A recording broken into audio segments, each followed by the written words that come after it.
Welcome to the Simply Wild podcast, where we come back to the wild within us.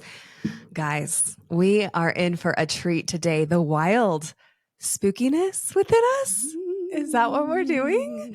I have the pleasure of having one of my soul witch, soul sister, best friend, lover people of my life with me. Caitlin. She's here. And I could not do this episode, first of all, alone, because why would I? How boring.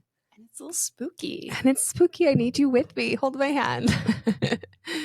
Caitlin and I have been friends for eons, past lives, many moons. Many versions. Many versions. And so not only have we been doing this life together, but in this life, we've traveled dimensions together. And, we don't even need to get into the past life situation, but her and I met through, I want to say through Mary Moody. Yeah, just that influencer. I was just weaving my way through. Yeah. Made by Mary. Ashley Necklace company. They were really close. And then, and I just want to do a little intro on Caitlin because my Katie girl is a special one. She's my special little trinket treasure. And I just feel like the world needs to know about her. And we'll get to know her obviously today as we talk about the spookiness. So she has this beautiful amber baby necklace company. And did you reach out to me? Yeah. Somehow something happened? Yeah. Yeah. Right after you had Henry. And she sent me some, and it was incredible how much it helped his teething. It was amazing. And I was so thirsty for her friendship, and I just would not stop bugging her for pretty much years. Thank you so much. Please pull me out of my cave. Out of her cave.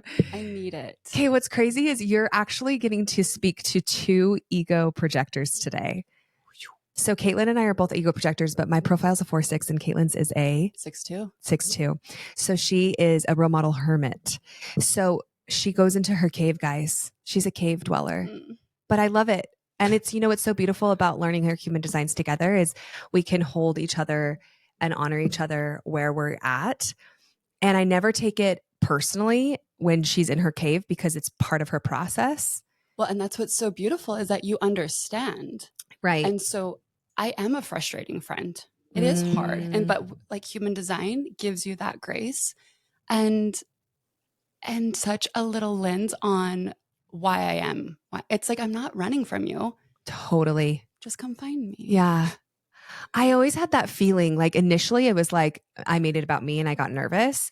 And then I was like, oh no, she's just in her process. So we've been through so many transformations together, Truly. Been through so many things. She's truly one of my dearest friends and one of my most gifted friends. It's insane what she does. So she doesn't just have amber necklaces. She is a doula. She encapsulates placentas. She is a combo practitioner and holder. She is a guider. She is a guide and a guider. I'll guide you. And a medicine woman. And she is one of my number one always assistants in all of my retreats. Such an honor. It's such a gift. Yeah. Thank you. All the spaces that we've been able to sit knee to knee together and beautiful. Yeah. It's fun to, invite her in as a projector and, seeing your higher self. It's been really fun to invite you into these spaces and then see you go through the process and say yes to them and then go through them together. And it's just beautiful to have. I really genuinely feel like my dearest friends are the ones that I not only look up to the most, but are so just gifted. And so I love that we've been able to just go through so many. She was on my Costa Rica retreat. She's an assistant there. She helps at Medicina. It's a mirror, baby. It's a mirror. Thank you. Yeah. I just love her. And I absolutely adore her. And we have such a special, intimate, sacred relationship. And so I knew eventually you'd come on the podcast, but I'm so glad you haven't come because today is the day. Has to be. You guys, not one of my most insane alien encounter actually happened with Caitlin Heaps. And so I texted her literally 2 days ago and I was like, you have to come on the podcast. We're going to talk about our spooky stories, our encounters.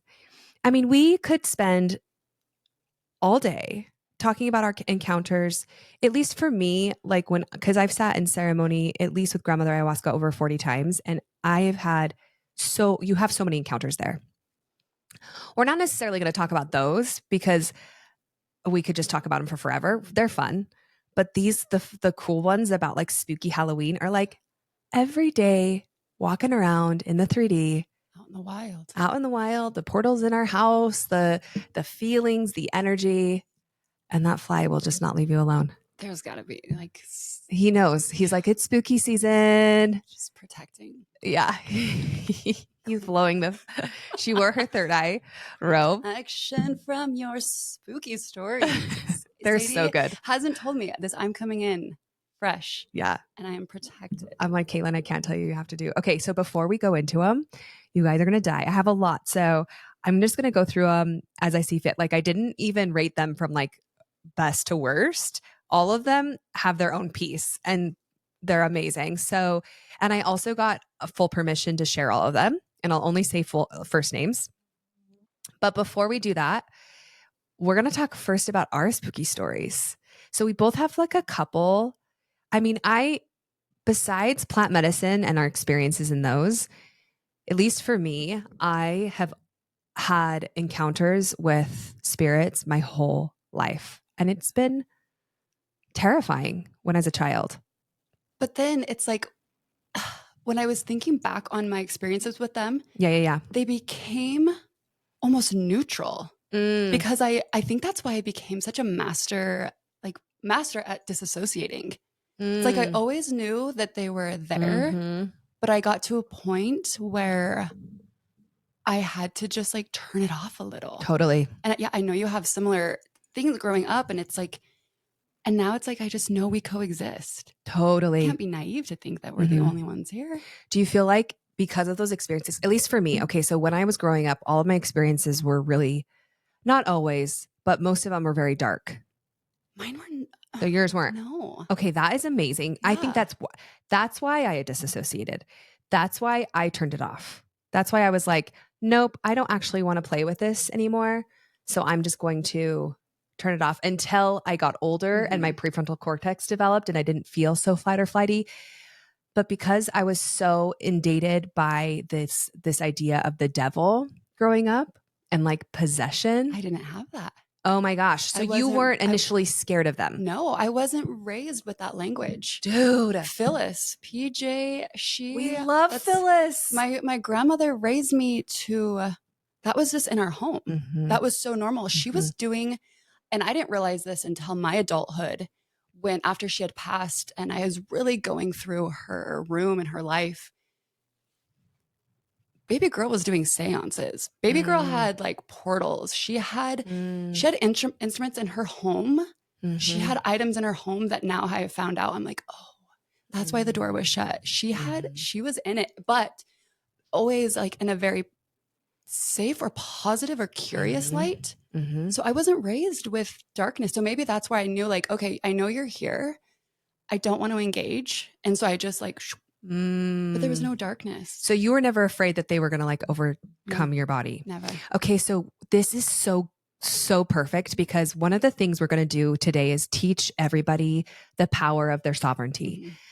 And I genuinely believe that, not all, but in my experiences with working with dimensions, with working in medicines, with working with clients, with clearing their energies, and as a child, I really feel like I perpetrated the problem without even knowing because I believed they could overtake me because I was taught that something outside myself could overtake and empower me over me. And our imaginations, wow, they are powerful, right? So I really believed in fearing something taking over me. But I also did you ever experience sleep paralysis? No, I have a sister that I can't even fathom. Yeah.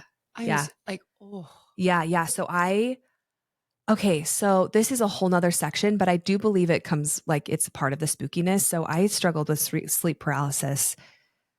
I mean, for as long as I can remember. I will never forget my first experience with it. I had a dream that like my window just opened and then I was levitated off the bed and put in the ground. and I woke up and I knew it was real. And then it just elevated. Okay, so, but I want to give you some context. My home growing up was so, there was no clearing. There was so many people in and out. There were, my stepbrother was like living with my family and his mom. And then there were different house cleaners. There were different nannies. My dad was bringing home so much from his business. Like it was tumultuous. Yeah. And so I knew now I know that because of the lack of clearing, I really feel like, and I don't know, I'm still learning this, but I don't necessarily think spirits understand your age. And so if they see light, they're going to be attracted to it. Yes. And I believe in sleep paralysis. Like I believe in the science of you just going in and sometimes you get stuck in the void of falling asleep. I also believe that you're very susceptible. How often does that happen? So it doesn't happen as much anymore because of all of my clearings that I do. But it happened all the time as a child. It was so unfair because I was like, I am a babe. I'm like just a little innocent child. What are you doing? But that's where it started with my really scary experiences as a child, because I would try to fall asleep and I couldn't move and I couldn't breathe. And the only thing that would get me, and then all of a sudden I'd feel darkness coming over my body. And I could like literally see the darkness over. So dark always was really thick and heavy for me growing up. Yeah. So what I would do is I would pray and pray and pray and sing hymns, and eventually it would break. And there's two beliefs I have. One of the biggest beliefs I have is that there were energies in my house that were just not cleared. My house that was built, my parents built a huge house. There's 14 kids. There's like 17 bedrooms. Wow. And I always have to do like major clearings when I go there. Even having the religion background there, were they not doing like blessings on the home? So they blessed the house initially, but that's, as far as what I was raised with, is like you bless it initially and then it's. So you don't, there's no clearings. No. Yeah. And I didn't know about the clearings. I mean, other than I intuitively started getting pings, like light a candle in your room. Although we weren't allowed to have candles in my house growing up, but I remember distinctly having moments where I'd light candles and I'd like turn around in the room and like yell at them and be like, you're not allowed in here. I would see glowing red eyes in my mirror. Uh-huh.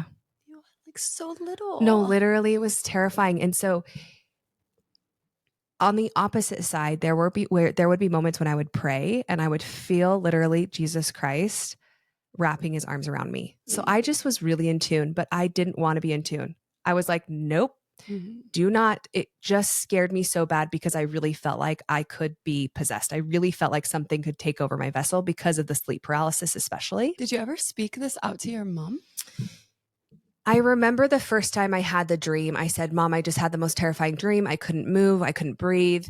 And she just was like, you can come into my room and sit here. It was like so weird because I was like napping on a Sunday. But I don't think, she just had so much going on. I don't think she understood the gravity. And I couldn't really go to her with those things just because there was like 14 of us.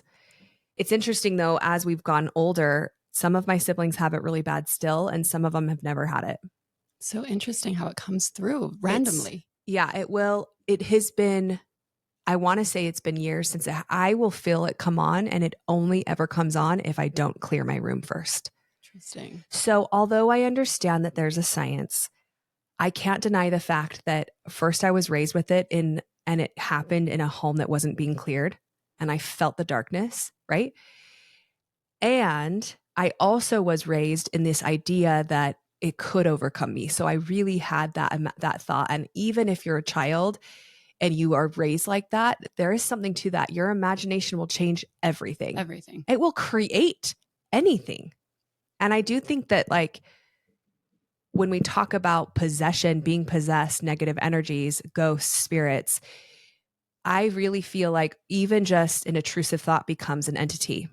Well, it's a self-fulfilling prophecy. Like the fact that was even in your language or in your realm, that you could be possessed, and then you struggled with sleep paralysis. It was like, of course, you had no options. Sure. Wild. I know. And I think that we are just the creators of our reality. And so because of that knowledge and all of that, it's just so interesting how we can really change everything. And like I said, the thought form becomes the entity. With that knowing, what happens when you talk shitty to yourself? You're in a lower frequency in general. Mhm. And when you're in a lower frequency, your body's susceptible to energies attaching to it. That's just what it is. Mhm. And also on the other side, if you can trust that you are a powerful being and nothing can take over your sovereignty and nothing can take over your body, that too is true. Yeah. So that's ultimately what I want to bring to the table today as we're talking about these spooky stories and we're talking about our experiences is I'm not afraid anymore. I have opened up the realms. I communicate with my ancestors. I see my angels and guides, but I do it in a way where the lost spirits or even like the idea of like an evil spirit isn't even in my realm because it's not even something that I even entertain. It's like it's just not there anymore. Yeah, you're not going to activate. And speaking of kids, they know what to do. They understand if there's a portal in their room. They talk with their guy with the ghosts, angels, guides that they see. Mhm. And you have a similar experience. Well, I had one. She was with me all throughout junior high. Her name was Annie. I don't even remember how I got to the name or whatever, but I was never afraid of her. Mhm. It's so interesting. I haven't thought of her for years.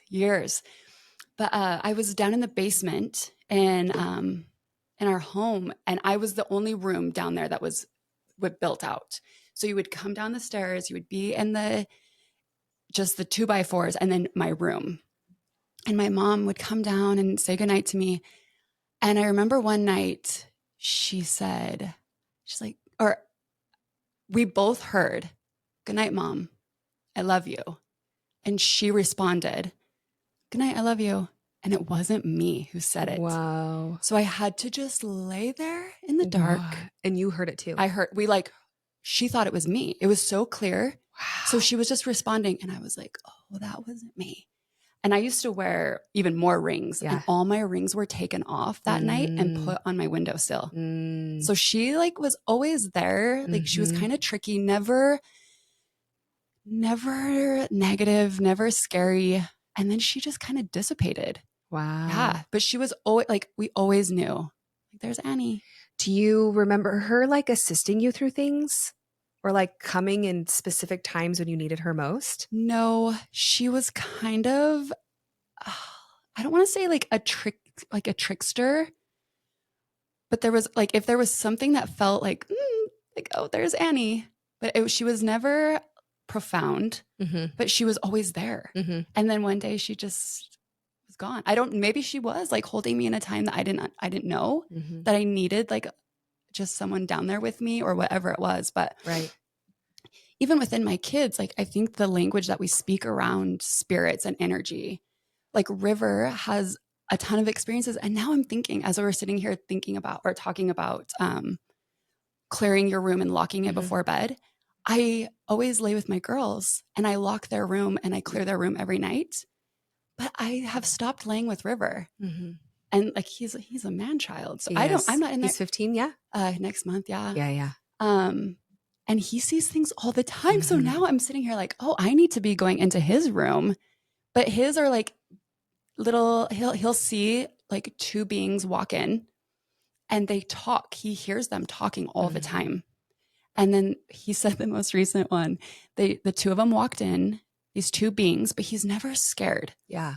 They walked in, they went to his a little alcove next to his window. And one of the beings said to another, "Watch this." And he levitated up into the ceiling. And River was like, hey. And he went and turned the light on and they were gone. And he just went back to sleep. Unbothered. But my girls don't have experiences, so I need to be in there. I would love to hear, okay, this is crazy to me because this goes along with even my kids learning that black diamonds on the ski slope at 5 years old aren't scary. It's crazy the power of no fear.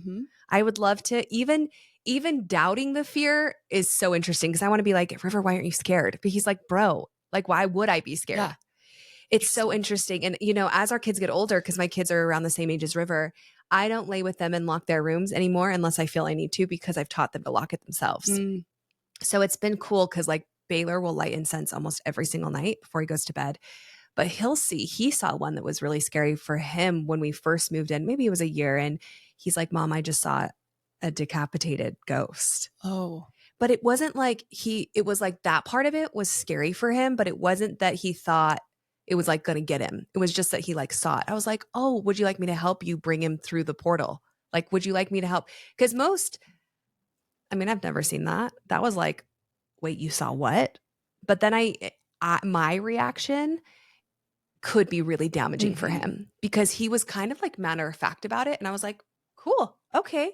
As I'm like literally dying inside, I'm like, what? And so it's easy for us to freak out, but it's actually so empowering for us to realize, okay, maybe there's a portal. Yeah. Let's just close it up. And portals, for those listening, can be old, can be new, can happen. I mean, and if you don't believe this, is great for me and for most of the people that I understand and teach and learn from, even, or what I teach, is that, this is the spirit world. Like, we're in multiple dimensions and multiple realities all the time as far as spirits go. So there's seen and unseen things everywhere.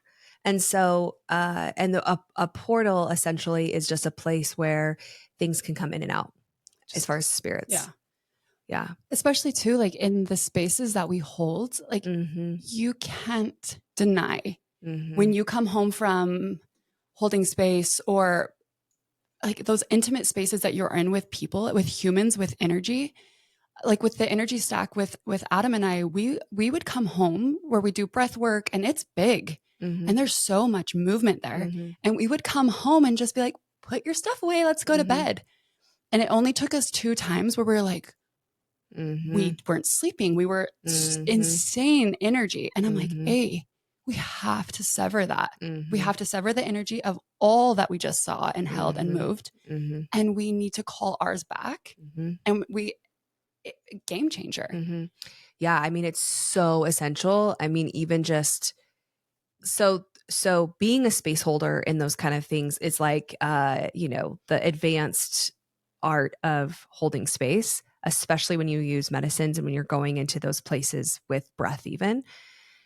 And it's so important first to shield yourself and then to cleanse yourself. Really, that's the integration piece. Actually, we just talked about this on Sacred Rebels yesterday. And the cool thing is, even if you're not holding sacred space, these tools are essential for you wherever you're at in your life, because it really just reminds you that you have the power. And have you guys been in the grocery store lately? I mean, yikes.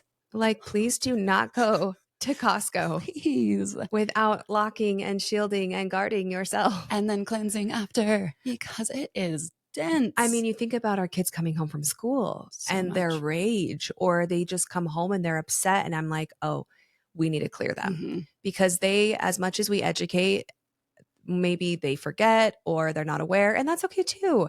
It's not anything to be afraid or ashamed of. It's more just like the awareness of like, okay, guys, we just know the energies are there. Sometimes they attach, sometimes they don't. Anytime before I come back into the house, I'm like, you're not allowed to come in here. Thank you. You can go. And we'll go into the depths of clearing and shielding ourselves. But I love this contrast of the differences of how we were raised and what that brought for us. And so you had Annie, and then tell me more about Phyllis. Oh, so Phyllis she was beyond her time. Like, sometimes I've just fantasized about her being in these spaces with us because she was a witch. Like, she was, we believed that there were blue people in the center of the earth and aliens. And all the way back to aliens. Aliens were like talking about, I don't even know what a common theme in a normal household is. Like Christmas traditions, just like Santa. Normal. Yeah. Yeah. I knew the grays and the big, it was just so normal. There's a photo of me. Oh my gosh, you guys, I would sit outside and look out at the sky in my bunk bed, and I would fantasize that those were UFOs coming in. And there's a photo of me. I'm probably just elementary school. I had written in chalk, "Come back." Stop. And my auntie asked, she's like, what's this? And I'm like, I need the ones with the big eyes to come back for me. Stop. Yeah. Like, because you knew you were otherworldly. I needed to go. Yeah. So it was just really, really interesting to be raised by someone with such a different perspective. We weren't LDS. I lived with, it was my grandmother, my uncle, my auntie, and my mom, and me. My mom had me really young. And we were just the weirdos on the corner. And I'm obsessed. I'm so It's like a grateful. practical magic house. Truly. I'm Love. so grateful that I was ashamed of it for years. I was embarrassed. Mm-hmm. And now I'm so grateful that that was like my foundation. Just trying to get back to the ones with the big shiny eyes. Yeah. And that's so true to this day. To this day. But it's so beautiful because it's given you this foundation of lack of fear, right? Like you were speaking to aliens and I was writing notes to God, please show yourself to me.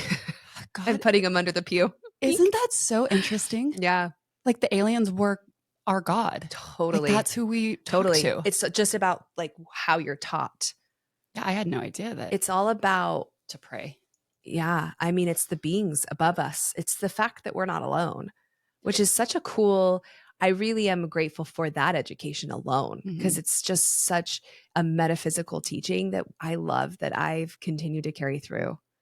Yeah. Well, even I was talking to the kids about me coming up here today, and they had a friend in the car and they're LDS, and he like scoffed. He was like, I was scared one night and my dad gave me a blessing. And I was like, no, like same. Like totally. Take away the language of it, a prayer, a cleansing, a blessing, like it's power that we have. Call it what you want, but it's doing the same thing. Yeah. And I'm like, don't be ashamed just because we speak a different language. It's all the same. Yeah, it really is. And it's like, I love the fact that we could get to be mystic in understanding, you know, when I was going through like my deep transition and I went through and almost felt like a spiritual psychosis because I was like, what is it now that I believe is in the sky? And I was also integrating so many different medicines and everything just felt a little wonky, like in between dimensions. Yeah. And it's when I lost that mysticism that everything just seemed dull. Oh, yeah. I'm like, why not believe? Why not believe? We have to. And, you know, that actually happened. It was so beautiful because all of that happened. The unraveling of all of it happened when we had our alien experience encounter. Which, when I think back on it, isn't it odd that we weren't scared? Oh, yeah. I never was. Never. You know what? The fear came through when I thought that they would take me. But I think that's so deep rooted in you. I know. And I remember was just listening and watching them, and I was like, I didn't even think about them coming. And then I remember thinking, no, please don't take me. I'm just going to get the codes from here. I'm fine. I'm fine. Okay, so let's talk about that story. Okay. Speaking of aliens. So we go to Coyote Gulch. I went there a couple years prior and I was like, I have to take my friends here. It is a portal. It's the coolest thing. So Coyote Gulch, just to paint a picture, is literally, it's like Escalante area. So southern Utah, middle of nowhere. So you have to just drive. First you drive and then you drive like what, 2 hours on the worst gravel road you'll ever go on? Worst. And then it's crazy because you look out and it's just a field, a desert, just desert for as far as the eye can see. Flat. Just, I was like, what, where are we going? Yeah. I'm like, come, you're going to see the most beautiful thing in the world. And it's literally like we walk for we're on Mars. It's just sand, dirt, rock. Maybe what, 3 miles? Oh, I mean, just one foot in front of the other. Yeah. I mean, the whole hike was probably a good 7 in and out. So, 14, whatever.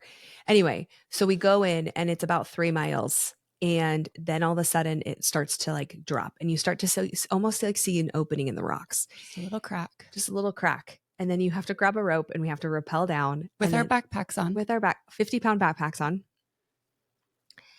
And we get down there. And what's waiting for us down there, Caitlin? Oh, I'm sorry. There are green walls of ferns and dripping water and deer and a stream for miles. Oh, frogs. an oasis, Yeah. a black lagoon. Yep. It doesn't, it's other, you Where we drop into found another a planet. red-tailed hawk. A red-tailed hawk. Just casual. It is another world.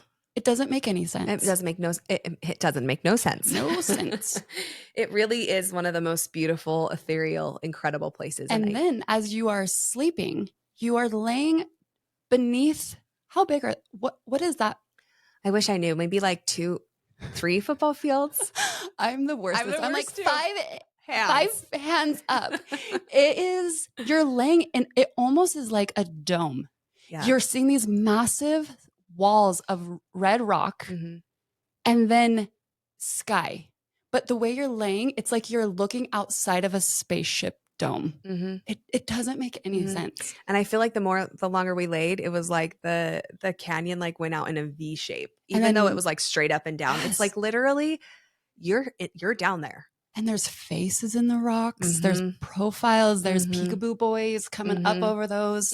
It's okay. So we all go down there, and this is the craziest part. This whole story has to be told because it's giving spooky vibes, but not spooky, but definitely spirits in all realms. We get down there and I'm like, you guys, just so you know, there's probably going to be a lot of people down there. Like it's really busy. It's a busy time of year. We were like May, June, something like that. And we get down there and there's not one a soul. And the way you had explained it, I was like, oh, around this. And I'm like preparing myself like, okay, more humans. Okay, we're going in. No. When I explained to you that there is not a soul, you guys, it was as if there was an evacuation and everyone left and we were coming in because there was like writings in the sand, especially where you go back to the arch part. I wish I remembered what that arch is called. People camp. I mean, I'm talking 100 plus people are camping just in that spot. We walk past. No one. I'm like, so that's when it was like, oh, it's going to be this kind of trip. But then I think I kept anticipating them coming. Yeah. And they didn't. We slept there for 2 nights. Yeah. 2, 3. Yeah.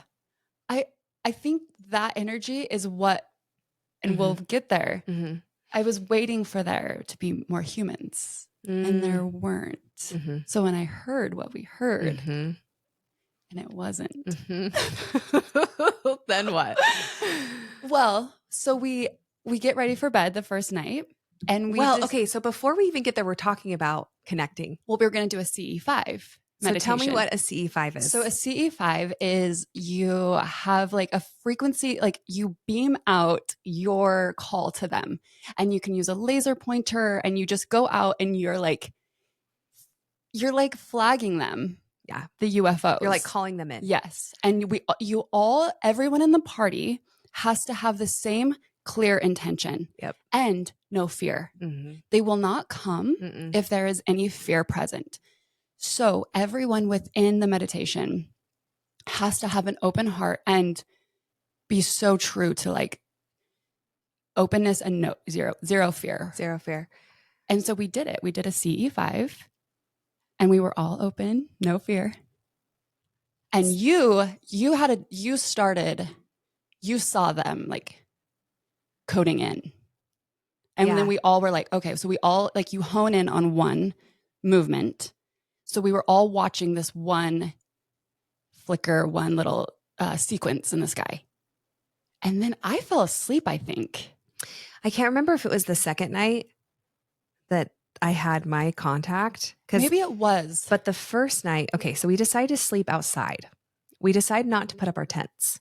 Adam hasn't slept in a tent since he was ever. Yeah, Adam's full send. So this is Caitlin's husband. So we're like, okay, let's just go for it.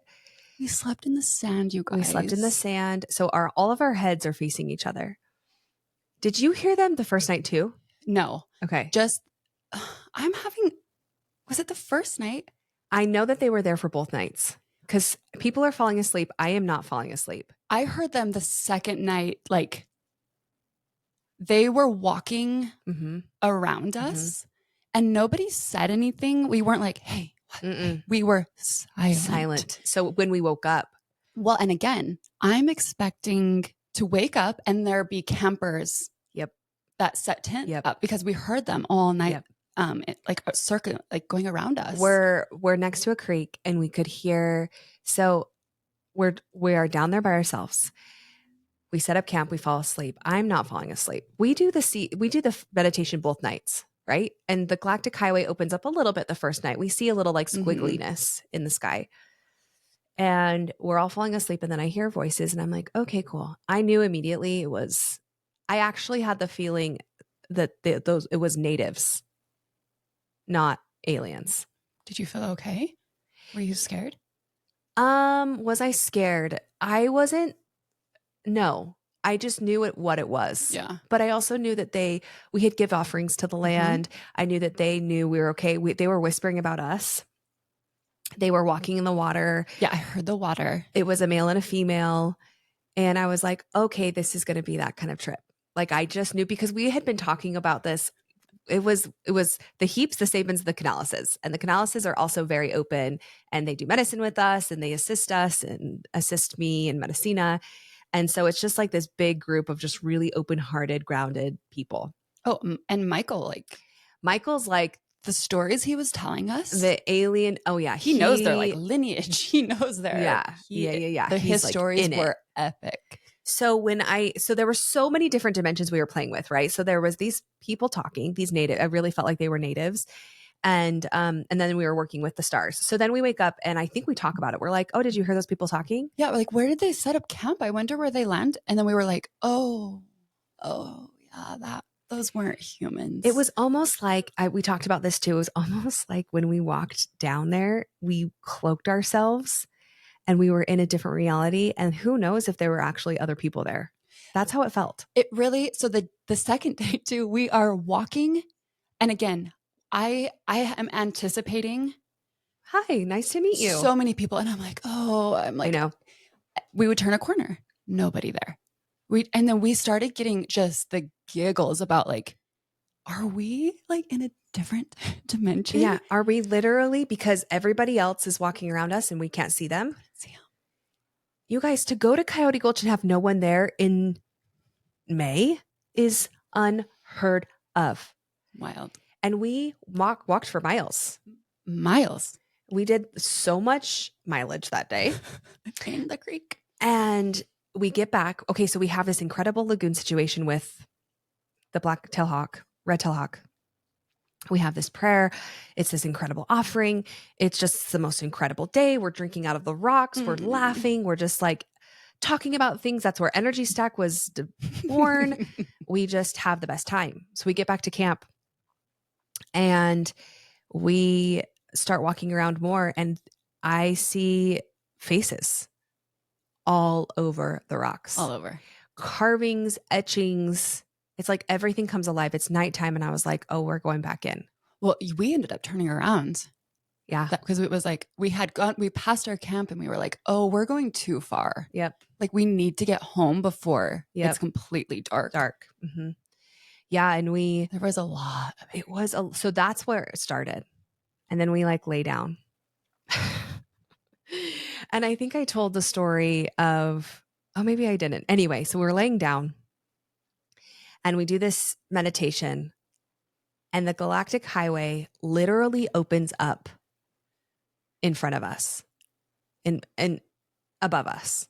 Well, and we're all like shrieking, like, what did you see? Okay, they're hit. Okay, they're there. Oh, we all see so many UFOs. And really the sign. Okay, so the other thing that I need to tell you all is first we do this whole shielding practice before we even go in so that I know that we're only calling in good for us. Like we know, and we have no fear. We're like, we're not afraid of that because we have offerings for the land. Mm-hmm. We respect it. We know who we are. It's not like we're playing with fire here, right? So when this all happens and the highway opens, it's more just like exciting because you can just tell. And the other thing that has to happen before this is something that you explore is it needs to be somewhere without internet service because the EMFs are just so all over the place. The few times I've had alien encounters or seen UFOs, it's been when I've had no cell service. Yeah.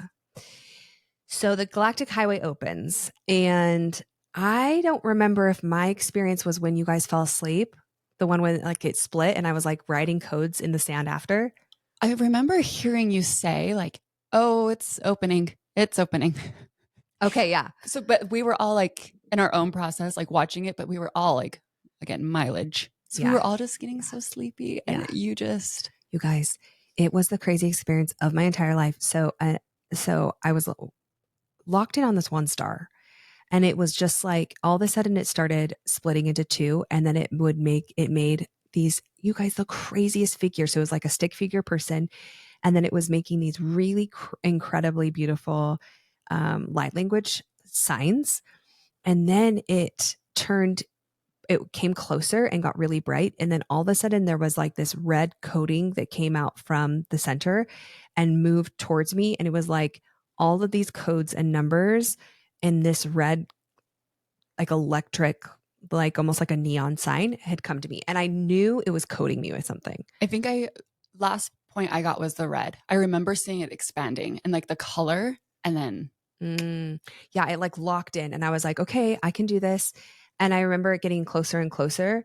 And I remember it communicating to me, do you want to come get codes? And I was like, no, that's when I was like, no, I'll stay here. And I had such a confidence in it that I knew it would be okay for me. Like I knew yeah. I'd be okay. But I just like kept getting these codes and I felt different. My whole body was tingling. It was Mm. actually such a cool experience. It was Well, and to be in beautiful. control and to say like, no, thanks. Hey, I'll just, yeah, bring it here.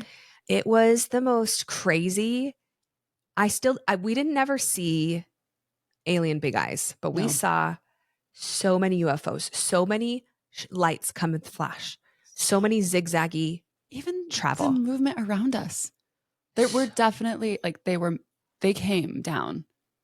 There were Yeah. so many footprints or footsteps, Steps. so many like encircling us. Do Like you think it was aliens and natives that second night? What do you think it was? I never tapped in with the alien or with the Indians. Oh, I saw really? them in the rocks, Yeah. but I never when they were walking, once I realized, oh, those aren't humans, You thought I immediately it thought was they were aliens. aliens. Okay. You see, I mean, I'm sure it was. I just didn't even let myself go there. I think because it was so much information to take in that I literally saw the Galactic Highway. I think it was like all that I could do to be like, oh, these are just spirits. Mm-hmm. We're okay. Because it was still a deconditioning even Yeah. now. Yeah. But Anyway, the fact that we never were like, hey, hey, hey, totally. who's there? We I were know. all just like listening We were and wait listening. and we were safe. It was just like almost like a reverence and just like an observing. And I Mm-hmm. just feel like it is so unique because so many people are wanting, and you just never know like what you're calling in and what you're going to bring in. And there's so much that we don't understand. And yet, if your intention is clear and peaceful and that's what you're asking for, I never felt scared. Mm-mm. I never felt in danger. No. I just genuinely felt like we were communicating. So dope It that you was got the so, full dude, recoding. full, full coding. And it was really intense. I actually don't even know necessarily like what the code brought other than this awareness. I genuinely feel like I was deconstructing really deeply at that time. And I felt like it helped assist me into deconstructing really all the reality that I thought that I knew Mm-hmm. so that I could really build into like what it was that I know now. Yeah. And it gave me an opportunity to say, I don't have to be scared. I have the power. Yeah, you made the choice. Do you want to come up? And you said no. Yeah. And I just think so many people sit in the fear of believing something has power over them rather than playing with the idea of I'm going to work with this power and see what it is than to see where their power lies. Like how can you find your power if you're not going to like test it, Oh yeah. you know? Stay curious out there. So have you had an experience like that since? No. Yeah. No. I mean, and I haven't like pursued anything, but no, that was What year was that? oh 2022? my gosh. Was I summer don't even know 2022? what today is. Maybe 21. I It's know. had to What be are 21. days? We're just We're just here. here. um Yeah, I had one other experience similar, very mildly. I was up at my friend's house, my friend's cabin for Rachel's bridal shower, Mm. and we did a similar meditation. And we just and I remember Rachel, there was like 15 women there, and I remember Rachel being like, "Nobody can be scared or they won't come." It was really funny. But I we just saw a couple like movements. Yeah. Um, but it's so cool. Well, and you can tell, like, I remember being like, that's a satellite, but there are different, like, go out and go look for a moment and call it in. And it doesn't have to be a whole thing with lasers and prayers, but you can see that there are some, there's Mhm. some different movements Mhm. and you Yeah, get I mean, keen the to thing it. about a satellite is it moves the same in the sky. It's Mhm. a very slow and it has the same arc. You know it's a UFO if it stops abruptly and if it has abrupt edge changes, like Mhm. it goes everywhere. And the speed. Yeah, there's like a speed and the movement is The more speeds will abrupt. change. Yeah. So cool. So should we read some of these Yeah. and get Yeah. into this? Yeah.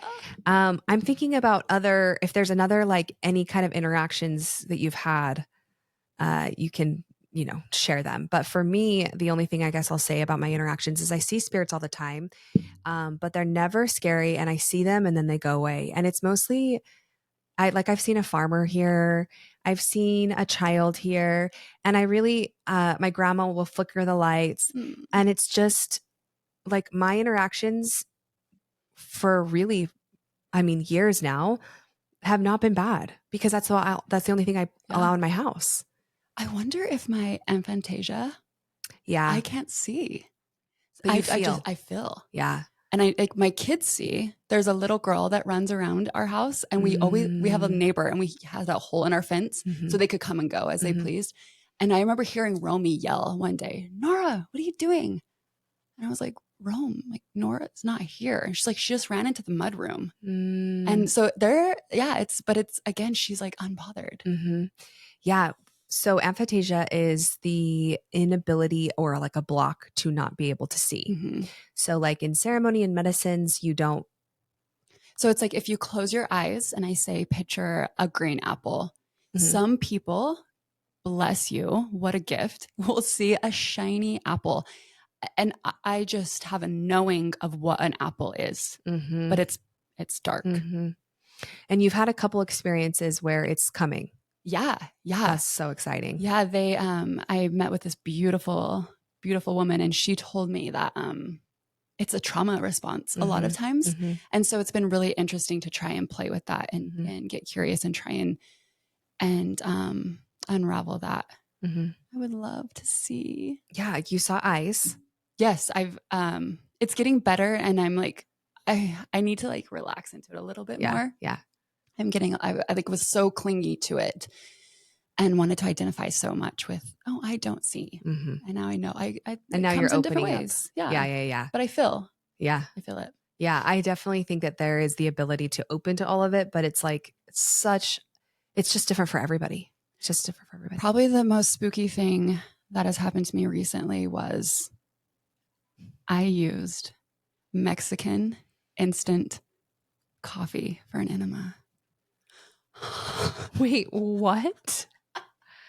Why? You were desperado. Desperate. So that you guys don't get that spooky. Don't Don't get get that spooky. spooky. That is spooky. That And is real life spooky. keep it clean, keep it organic. How did you even process that? She's fine. Oh my You know, gosh. I You just gotta did it. try it. But that was spooky. That was top spook. Explosion. It was bad Like immediately after you placed it. for for days. It No. was I was unwell. Oh So no. I'm glad ghosts, you're okay. aliens, fine. Fine. Instant Instant coffee. coffee enemas. Mm-mm. Please never. Wow, that is spooky. I'm obsessed with that. Yeah, amazing. And I love spooky coffee enemas, but we love Caitlin's colon more, so don't do that ever again. No. I think it's cool to like talk about the difference in how you can feel and see too, because it is different for everybody. Yeah. And so it's exciting to me that that is open for you, that portal is open, that you're working on it, that you're playing with it, that you also don't feel like you have to anything to work on, that you can feel because you're such a feeler. Mm-hmm. You're so in tune with the energies. You're so in tune because of the lack of seeing. in that way. Yeah. So I mean, more in tune probably than anybody I know, which is Mm. really exciting and fun. And you can feel the energy shift so differently. And really, when you're working with the energetics of like aliens and spirits, it's all about just the feeling and knowing like you have created your own sanctuary. How do you want it to feel? Yeah. I think that's why, yeah, they're there, but it's Yeah. not bothering anyone. Yeah, I will talk to them and we'll give you guys our clearing rituals that we do at night and all the things. But I'll talk to them sometimes when they are loud and I'll be like, guys, I want you here guarding, but I don't want to see you because I Mhm. need to sleep. Yeah. So please, like there's no reason why we can't have actual conversations with these realms. Absolutely. And that's what's fun about the stories that I'm telling you, or we're gonna go over, because a lot of these I'm like, how? How? You're gonna die. Okay, so I'm just gonna start riffing. Okay. I kind of want to start with I'll just start with this one. Okay. Jessica says, shortly after I had my first baby, I would wake up in the night to nurse her in my bed. She slept in my room. We were renting an apartment over the garage and I had no idea the history of the house, but I would be curious. This is the story, the history of the homes. We just never know. There were several times where it would just be her and I awake with my husband right next to me, and I'd just be nursing in the quiet dark. And I swear to you, I could feel and see a figure standing by the doorway. It was a man in old-timey clothes. He just observed. He didn't feel mean or scary, but didn't feel exactly friendly either, kind of a crusty old man vibes. But he only ever visited when we lived in the house and when my daughter was tiny. I would always put her back to bed and snuggle real tight to my husband after because I was so freaked out. I wonder if it was an ancestor coming back to check on the new baby. She's named after several relatives, so maybe there's a connection there. Spooky. Yeah, so this is my first tip for all of you who have felt spirits, seen spirits, have experiences. The first thing you can do to navigate is ask them to identify themselves. Mm. You can have full conversations. If you ask them to identify themselves, it gives them the accountability to say, I'm here for well intent, because then they'll tell you who they are. Mm. If they tell you who they are, they're not there to siphon energy or, whatever it is. Do That you have to speak this out or can you do it like subconsciously? I think it depends. I Yeah. like to speak it because it gives me the power. Identify yourself. Sometimes speaking it out is the hardest part. The Because then hardest. you're really acknowledging like, oh, I'm speaking Mhm. to a figure in the corner. For It the makes it record, real. I've never had the ability to do this because every time I acknowledge them, they go away. Like I will sit up and see them and then they fade. So that they not supposed to be here?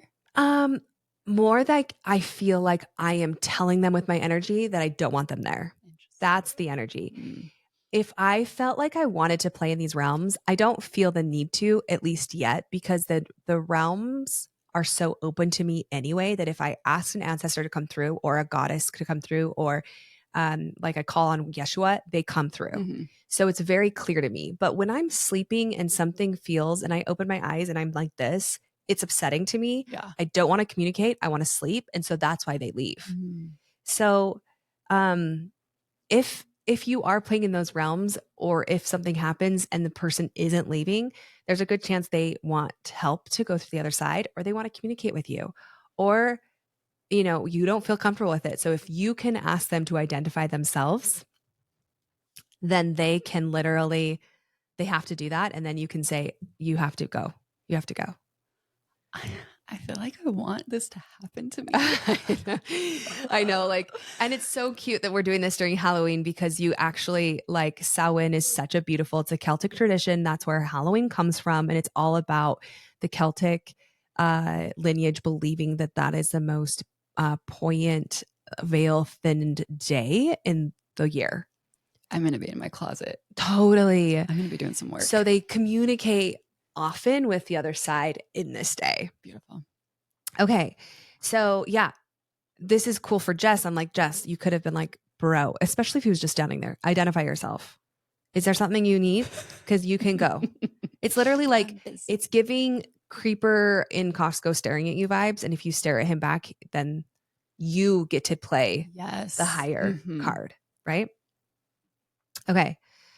This one is ceremony, but I just want to talk about it because I believe the cool thing about ceremony and plant medicine is it opens up us to different realms, which then ultimately, this is why it's one, so important you have the right facilitator, two, that you're clearing the space and making sure that you're only calling in what is for your highest good, because people and realms and beings will come in and assist and help in clearing you.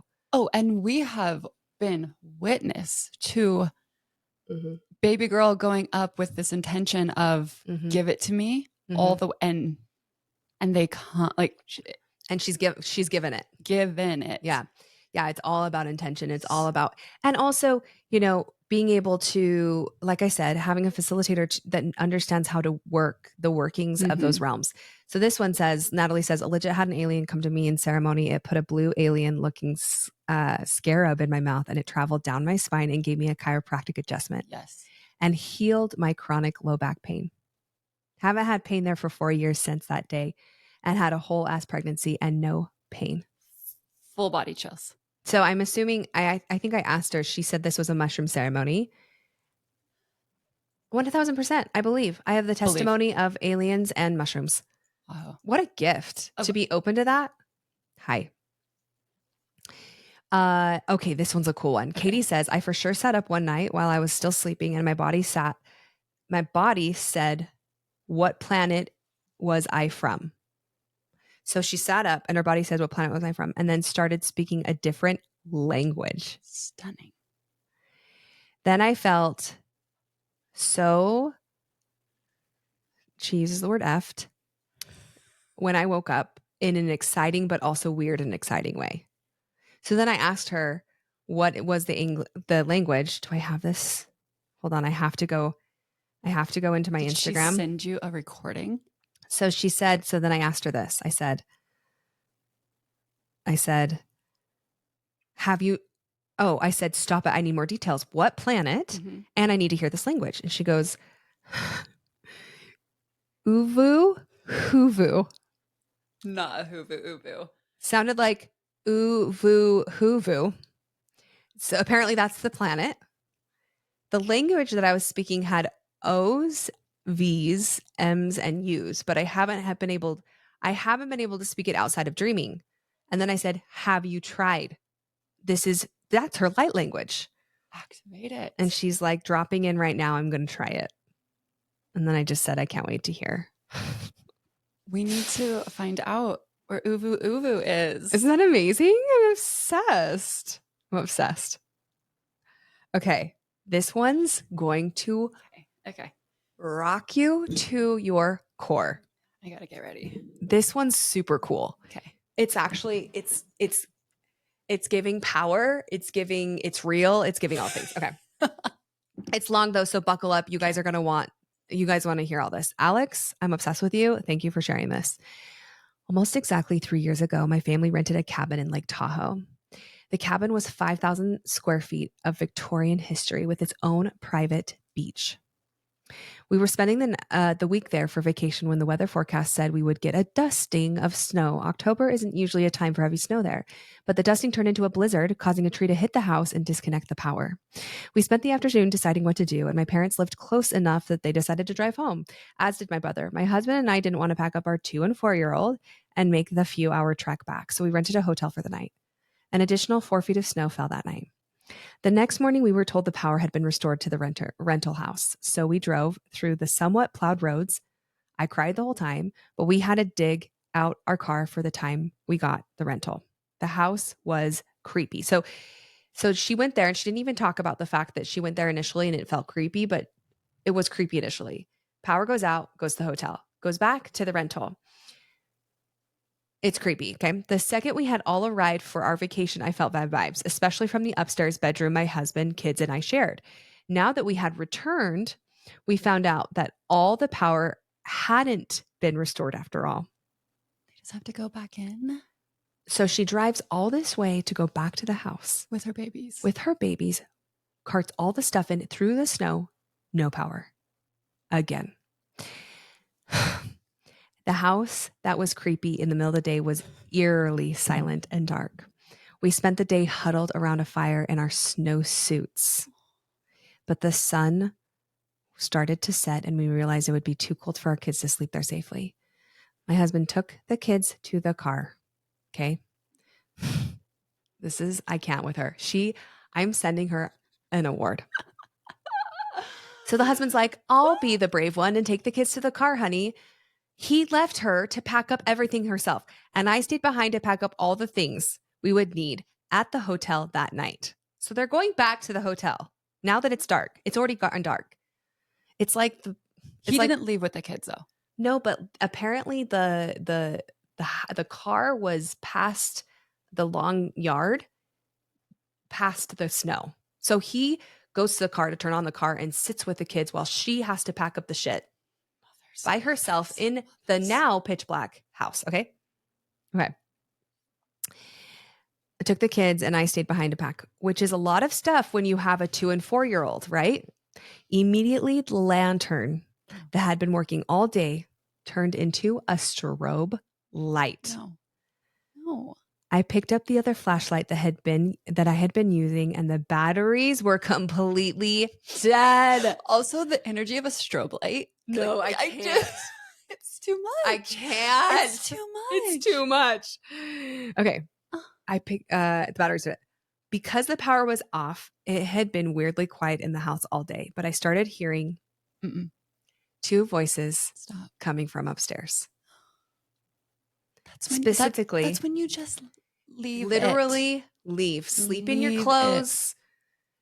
You have diapers in your purse. Go. No, you're gonna die. The room we had all of our stuff in. 2 people talking in the room that they had all our stuff in. It's theirs now. It's theirs. Give it to God. Burn it all down. I knew I was going to have to go up there, so I started to pray. I didn't know if it was God or guardian angel, but someone came to help me. Oh, I know. The lantern was still flickering, and I was scared to walk up the pitch black stairs. But this presence next to me was so calming that it made me brave. Next to her. I walked up the stairs, and the lantern flickers like mad. I heard laughter coming from the room, but the presence next to me kept me calm. I packed up the suitcase, dissembled and packed a pack and play, got toothbrush and toiletries, all while I'm hearing a weird, scary whisper in my ear. Canceled. Dead. Gone. Leave the pack and play. Baby girl. I'm in her ear. In her ear. No words that I could discern. Almost like I was being shielded.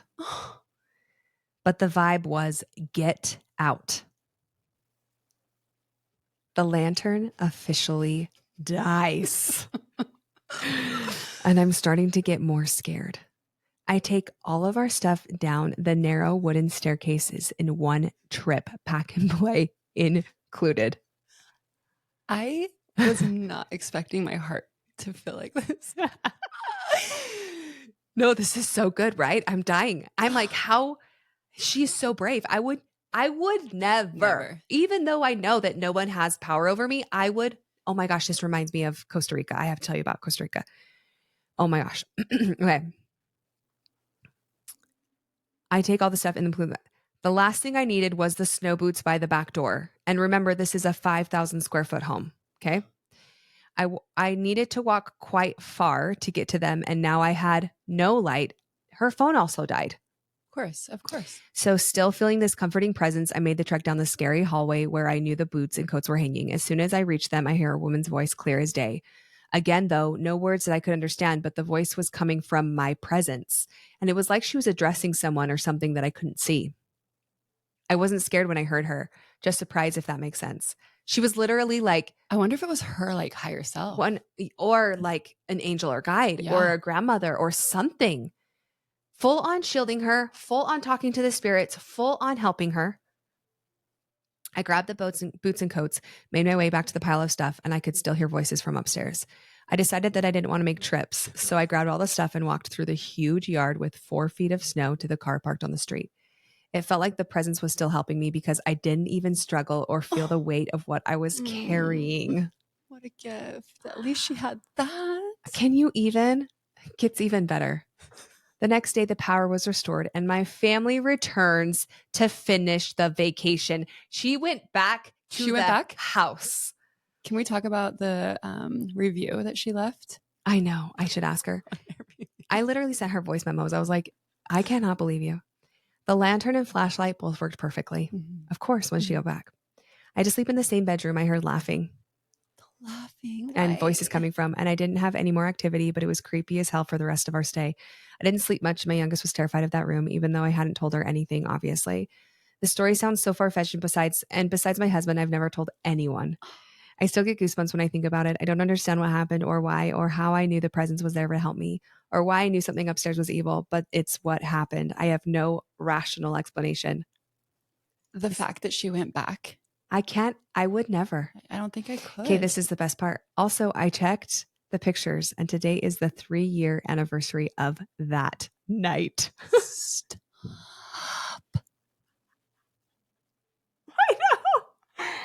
I know. It sort of feels like it's meant to be to share it today. Mic dropped. Mic drop. We're done. And there's just also by herself. Husband. I just would never. So I was in Costa Rica this was also in 2022. Lots of really insane things happened to me in 2022 with spirits. I was at Shanti's place for a retreat, and I had been usually Costa Rica spits you out. It's like such an intense energy vortex that like usually people are like so ready to go. For me, it like wanted me to stay. And so I go, and I had to stay an extra night because my flight was canceled or something. Vedia's and mine. Vadia was staying in a room that was like more of like a cave. It like was underneath the house. I was staying in the room that was like separate from the house. So every time I had to pee, I had to like open the door and go outside, and it was on the main level to pee. So I say that this extra night because that's when I had so much paranormal activity. It was terrifying for me. So I had this feeling to set out altar and crystals in the front. There was like a table in front of my door. And when I first got there, I was like, I'll just put like a tourmaline there. I just had a feeling. That night, so she has like her, like almost like her yoga studio, dance studio. And there's like chairs that squeak when you rock. So they start squeaking. They start squeaking. The chairs start squeaking. I hear laughing. I hear walking around, footsteps with the gravel. It was like the witches knew that they could come back. The witches of the jungle. Done. Yes, because they thought we were gone. It was almost like they didn't know I was there. Yeah. And I was so confused. I was like, do I go out there? And then immediately I was like, absolutely not. So I sat up and I just kept praying. And I actually like said like this light language, and I was like clearing and shielding my room. And I was like, listen, if you don't bother me, I won't bother you. Do your thing. But it was it's interesting because when I hear things, that feels more scary to me than seeing things. Oh, and it's laughing, talking, all these things. The fly knows I'm scared. So anyway, so that was terrifying. Did you fall asleep? Eventually. And they were it was probably like at 3 a.m. I just remember I was like, oh, this is where I'm at now. And I kept texting Shanti. I kept texting Vadia, but Vadia doesn't have service in her room. And I was just like, eventually I calmed down because I felt like I did feel peace knowing that they knew that they couldn't come into my room. Yeah. But what's crazy is my room was just like a little hut. Like it wasn't like there was like, it was like wood slats on the door that they could like, hey, open, they could they could have opened anything. But I was very clear about, no, I don't want interaction. And that's when I said that, and when I made it clear, I calmed down and I was able to fall asleep. Okay. Roxanne says, I one time went to the cemetery with a group of friends, and I was very sensitive to ghosts. The whole time I felt spooked out, and we were finally walking back to the car. I was glad I didn't see anything. When I looked at the car, I saw an old man sitting inside looking at us. I got scared and looked down and said, someone's in the car, and everyone said, there's no one in there.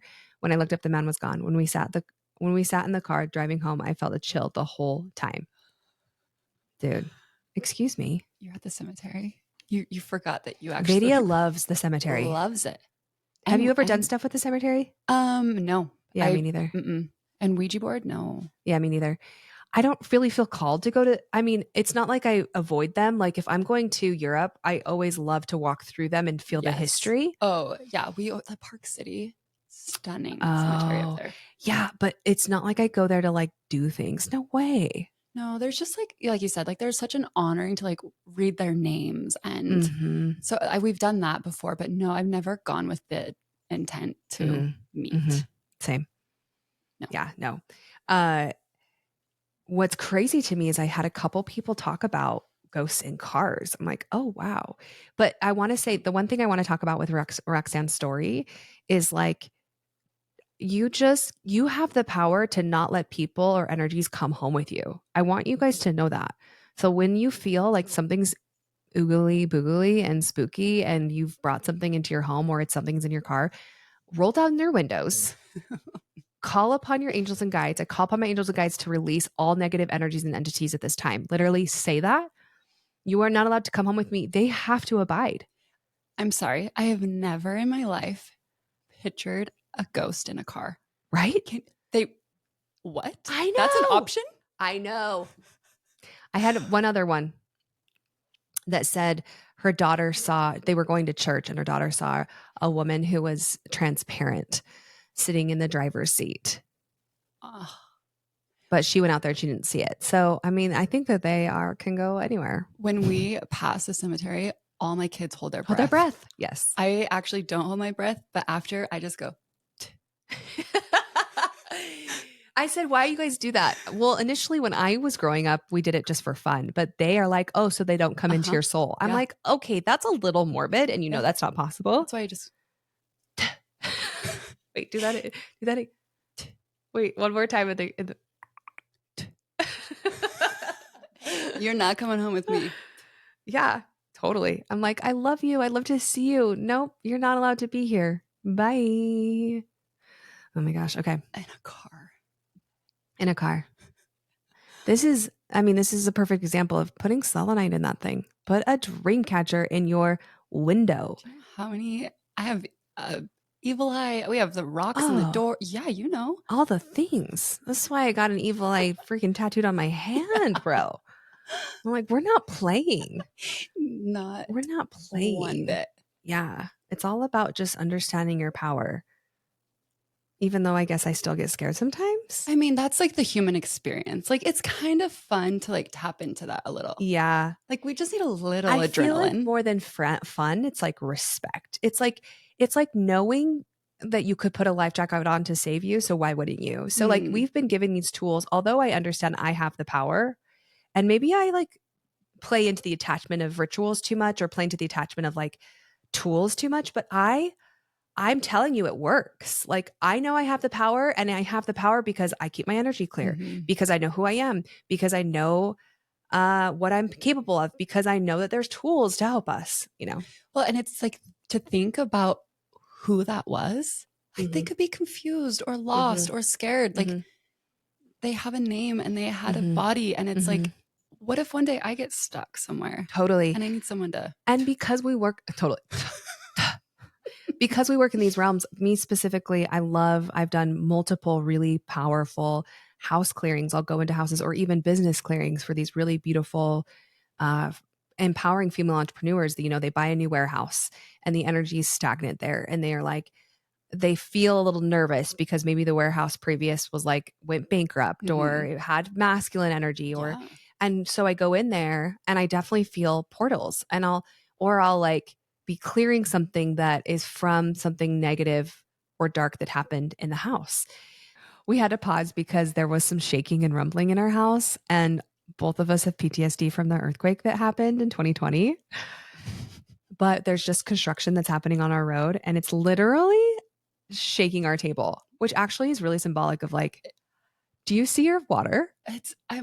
I could not figure out if it was me or Yeah, yeah, yeah. your story. Yeah. Both Caitlin and I, when we're like purging energy, we shake.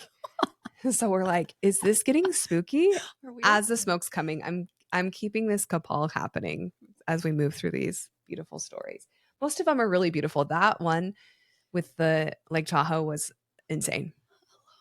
Okay, this one's a really cool one. Okay.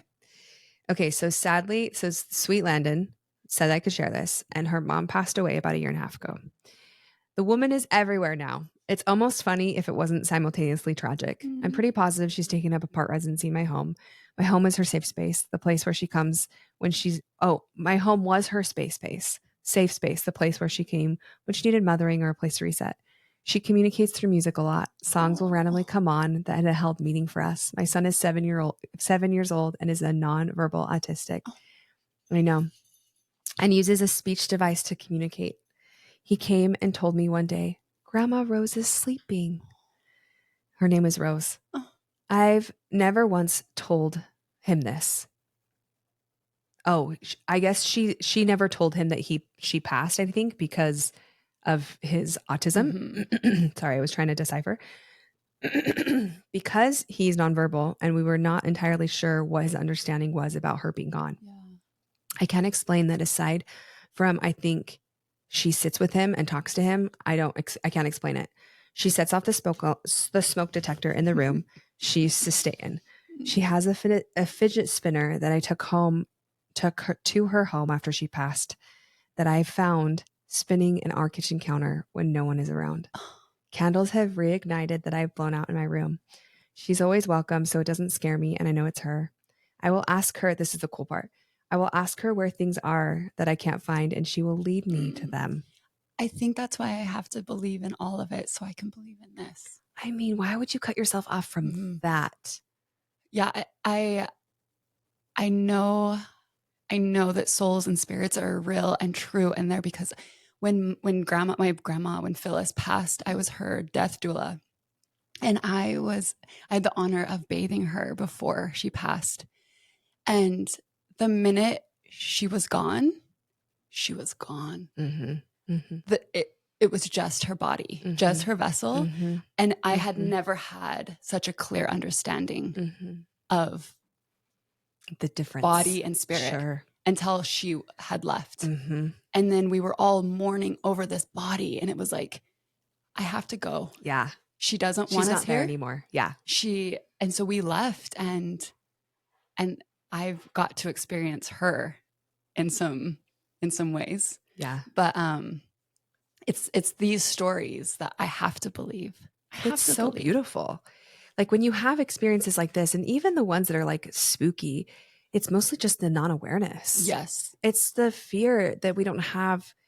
And it's for me, it was like, if I open up at all, I'm making myself susceptible, but actually it's been so powerful because I have a legion of support. And with my grandma and Kim, like so many people that have passed, I get to communicate so beautifully with them. Yes. Yeah, it's really cool. She said, it's so wild. We're so deeply connected still. Oh, what a gift. What a beautiful thing, right? I love so that. Stunning. So stunning. Okay, where do we go to next? This one's a little ghosty. But all the ghosty ones are just ones that people didn't know how to move the energy, you know? Yeah. And they're all from like older, but they're still fun. Okay, we lived in a small town and was renting an older house. I would constantly hear noises in the middle of the night in the room above ours, which wouldn't be a big deal, but you had to walk through our 4-year-old's daughter's room to get to the one above ours. I can't tell you the number of times I slept on her floor. I was home alone one day, and in the room above me, I heard a very heavy thud. I was convinced somebody broke in upstairs, so I grabbed the gun from the safe and go upstairs. These people are so brave. I would never. Somehow, quote unquote, our professional weight punching bag had fallen out of the closet in the room where the door had been shut. So the bag, she explains that the bag wasn't leaning against the door. It was leaning against a corner in the back. There were 2 ghosts that resided there, neither happy with us there, but would always stand in our closet. I love that's like a side note. That's like her next sentence. I'm like, okay. We had to walk to get to our bathroom, watching me. The man was grumpy, but much more harmless than the woman. She scared the shit out of me. I knew in my core she wanted harm to come to us. I felt more ghost, but they didn't make themselves visible hardly at all. Even them felt scared of the woman. But I often wonder if she was the one that making noises upstairs in our room above. So then I was like, do you still live there? She goes, no, the house burnt down. Of course. Of course. It did. I'm like, were you there when the house? She's like, no, it was vacant. Nobody else rented it. I know I had to ask questions to follow up. The fact that it went empty and then burnt down. So let's talk about mean spirits.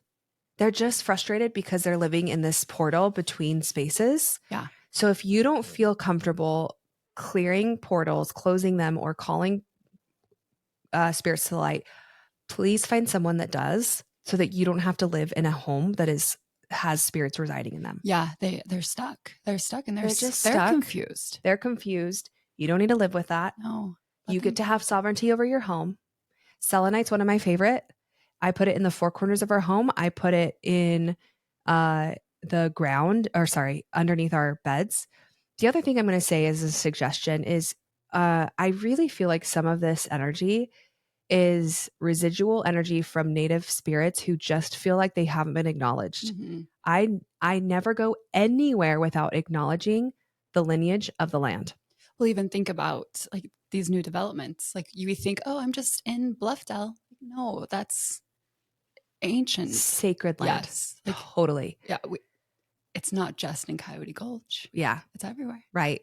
So there's a few things. Selenite, give an offering to your land for the love of God. Please give a sacred offering. Give them herbs and food and crystals and things that mean something to you. Give the land, acknowledge the land, look up the land, and you will feel protected. The ancestors of the land want to protect it. You're just residing over it. We are just facilitators and caretakers of this land. It really belongs to no one. However, they deserve acknowledgement. Even down to our trees, our plants. Sure. Our backyard is so protected and shielded from because we speak to that. Yeah, your home is such a beautiful portal of protection. Yeah, it's like a little snow globe. It is. I sometimes it's hard for me to imagine leaving that home, even though we've outgrown it, because it has held me so beautifully. I feel the same. Yeah. I feel the same about our home. It talks to me. It speaks to me. It acknowledges how well I take care of it. It loves that I clear it. So crystals are really helpful. Tourmaline's really good. Any kind of black crystal or clear crystal really helps move and hold the energy.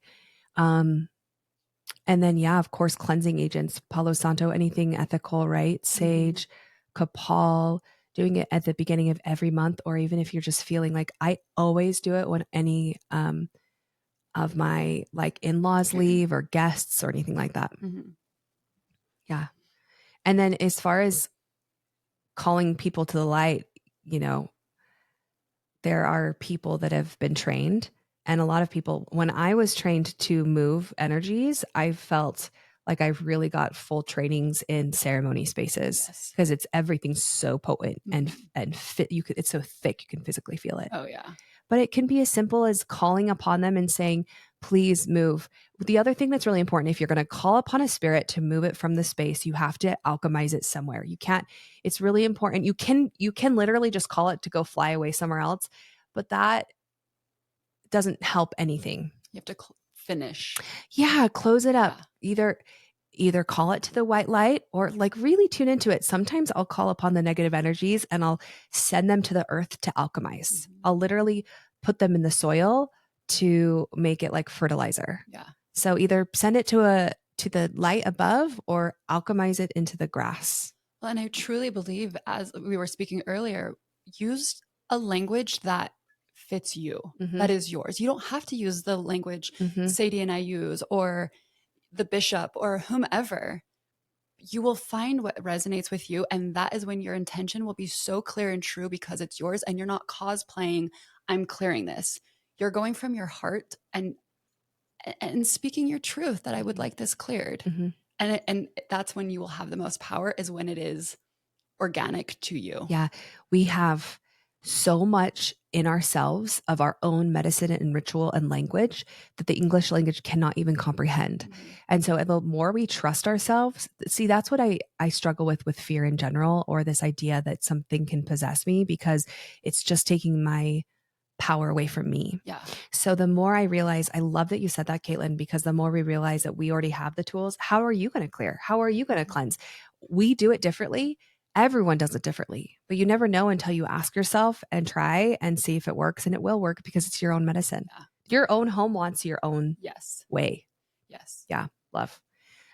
So this is really beautiful. Celeste goes, my kids have had many star being encounters and spirits.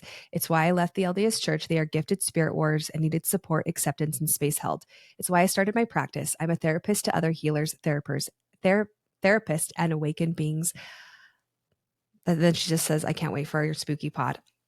Isn't that great? Wait, like to have a mother that is like, let's go. I got you, baby. It's giving what we were talking about at the very beginning of empowering them rather than scaring them away. Yes. Our children have no other choice, I genuinely believe, than to know, than to be aware. Like we are becoming more awakened just as the offspring comes. It just is what it is. Oh, yeah.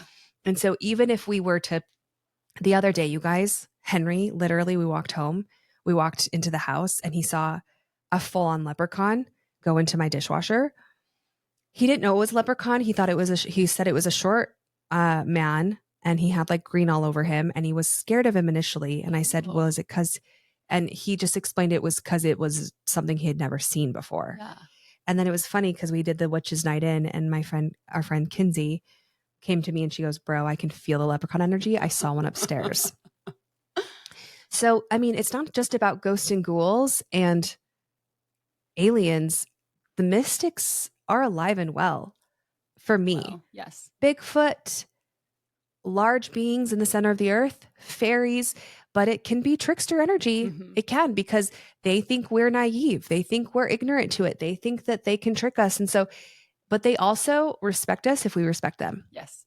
Yes. What do you have to say about mystics? I think it's so fun. Yeah. Like I think what a disservice we would be doing if we didn't play with that. I know. And we didn't call in the fairies. I know. And the dragons. Yes. And it's so fun and it's just playful. I know. I love it. I love it. I love it. I think that's so true. Yeah. I thought for sure I'd see a fairy in Scotland and I didn't. And I was so sad about it. And then I started reading more about fae energy and how people will get tricked into going into the fae's energy and then they don't ever want to come out. You wouldn't come out. I mean, there's a reason you got that you wouldn't be offered because they knew you would never come back. Yeah, exactly. And I'm like, well, I want to go back. I have a family. But do you feel like they don't come back because their world is so much better? Oh yeah. Yeah. Yeah. It's like, of course, like, yes, that's why we are like, there's stories on it and fairy tales because it's big and dope out there. And we're like living in this 3D. We're paying bills. Life's hard. Yeah. We're literally paying to live. It's fine. It's fine. Have you seen a fae trap before? I've seen, yes, like hiking. You're like, yeah. But it is, you have to know. Yeah. Because otherwise, is it just? I know. I feel like I've seen a fae trap, which is like one leaf is moving and nothing else is. But yeah, I'd be so curious if there was a story of somebody that actually got caught in it. Send Sadie a DM. Send me a DM if you got caught. You're probably not here because you're in the mystical world forever. Find her in the ethers. Okay. This one's a fun one too because it talks about just not knowing. She goes, Ashley goes, I woke up in the night during a thunderstorm. I was a teenager at the time. I always sleep with my bedroom door open because somehow I felt it didn't feel as scary.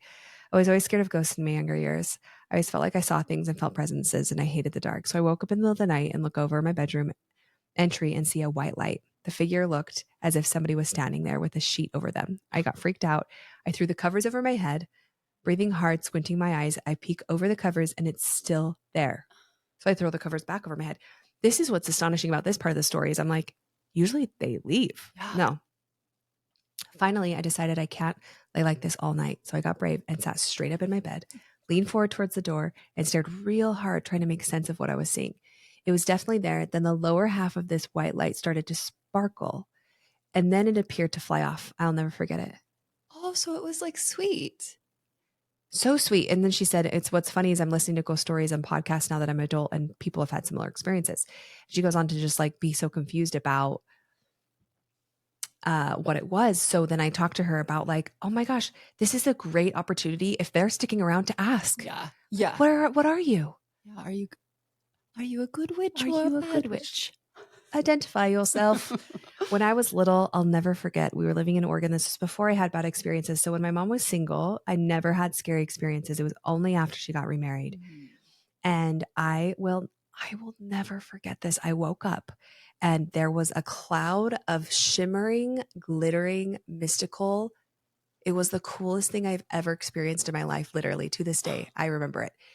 The most incredible colors, the most incredible glitter, the most incredible essence. And I just remember like playing with it in I was, me and my two sisters shared a room. I was on the top bunk bed and it felt like everything. I know. So it wasn't even a figure. It was just mystic. It was How long just, were you in that space? oh, I don't remember, forever. I felt Yeah, like all night. an I just remember eternity as a thinking little this is the girl. coolest thing ever. And I'll never forget this for the rest of my life. Oh, So that reminded me of that because I was like, glitter energy. yes. I was like, how can you? I just remember thinking at that point in my childhood, I remember thinking, not worrying about whether it was real or not because what I saw in my eyes was real. And that's all that mattered. That's all that You know? matters. Okay. How many of these are we going to go through? Oh my gosh. Where are we at? 100, an hour 30. Okay.